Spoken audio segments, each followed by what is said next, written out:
Hello and welcome to my Yu-Gi-Oh channel.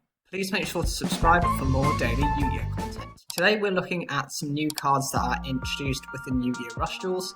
These are more of those wind attribute instrument monsters. The first is Bassoon Finger the Divine Instrument Oni. It's a wind attribute warrior, level 8, with 2400 attack and 2000 defense. Requirement: if there is a monster in defense position on the opponent's field, you can send the top card of your deck to the graveyard, and the effect is this card gains 800 attack for each monster in defense position on the opponent's field until the end of this turn.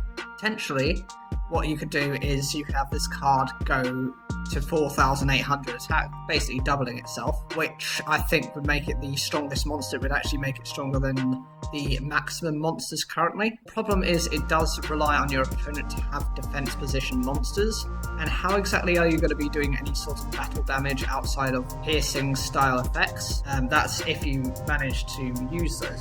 It's very conditional, but potentially even if you just get one boost, it's decent even if it's just for a turn. It's a good card. I just think it could have been made a little bit stronger, and I think there needs to be certain levels of support just to make it more variable and viable. The next card is Nun Chichu Clarinet, the Whirling Music Maiden.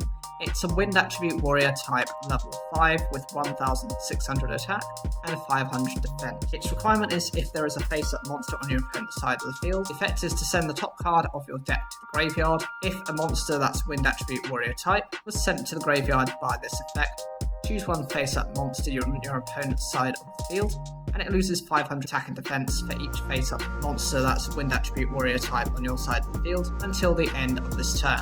So essentially what this card does is it reduces the more of these monsters you've got on your field, the more you can reduce your opponent's cards. That could be up to 1500 attack and defense, which is really decent. It's really good. The problem is your opponent's monsters do have to be face up, so chances are you're not likely to be able to do that very well, and it's only one face up monster in your opponent's field. So if your opponent has a high ranked number of monsters and they're very high in their stats, yes, this will probably get over it. I mean, even if you look at something like a Blue Eyes White Dragon, that will be able to get over that with this effect, but it's still not viable and you need some form of protection. Those are the two of them. I think personally these were introduced within one of the recent episodes of Yu-Gi-Oh Rush Duels. It was at the late 20s or in the early 30s, and I think they need a little bit more work to become an archetype. At the moment they're not consistent enough to work together.